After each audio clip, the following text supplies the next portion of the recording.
எல்லா புகழும் இறைவனுக்கு. அன்பான யாசானல் சொந்தங்கள் அனைவர்கள் மீதும் ஏக இறைவனின் சாந்தியும் சமாதானமும் என்றென்றும் நிலவட்டுமாக.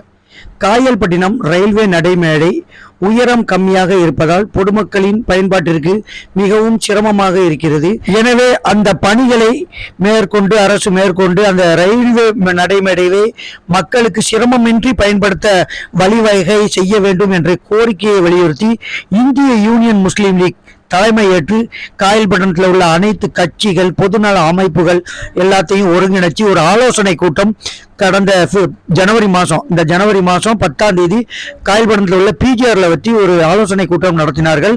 அந்த ஆலோசனை கூட்டத்தில் வருகின்ற 24ஆம் தேதி ஜனவரி 24ஆம் தேதி காயல்பட்டினம் வள்ளல் சீதக்காதி திட்டத்தில் அரசின் கவனத்தை ஈர்ப்பதற்காக இந்த கோரிக்கையை அரசின் கவனத்திற்கு கொண்டு செல்வதற்காக ஒரு கவன ஈர்ப்பு ஆர்ப்பாட்டம் நடத்துவது என்றும் அந்த கவன ஈர்ப்பு ஆர்ப்பாட்டம் வெற்றி பெறவில்லை என்றால் அடுத்ததாக பிப்ரவரி 10ஆம் தேதி ரயில் மறியல் ஆர்ப்பாட்டம் என்ற முடிவு எடுத்திருக்கிறார்கள். அதன் அடிப்படையில் வருகின்ற ஜனவரி 24ஆம் தேதி கவன ஈர்ப்பு ஆர்ப்பாட்டம் நடக்க இருக்கிறது.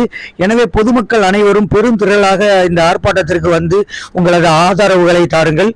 நமது யூடியூப் சேனல்ல இந்த காட்சிகளை நேரடியாக ஒளிபரப்ப இருக்கிறோம். வர முடியாதவர்கள் இதை கண்டு உங்களை ஆதரவுகளை தாருங்கள். அறவழியில் போராடுவோம், ஆட்சியாளர்களின் கவனத்தை ஈர்ப்போம். நமது போராட்டம் வெற்றி பெற வல்ல இறைவன் அருள் புரிவான். அஞ்சுவதும் அடிபணிவதும் அல்லாஹ் ஒருவனுக்கு. உரிமைகளை பெற்றிட அரசின் கவனத்தை ஈர்த்திட ஜனநாயக வழியில் போராடுவதே சிறந்த வழி. போராடுவோம், வெற்றி பெறுவோம். எனவே அனைவரும் வந்து ஆதரவு தாருங்கள்.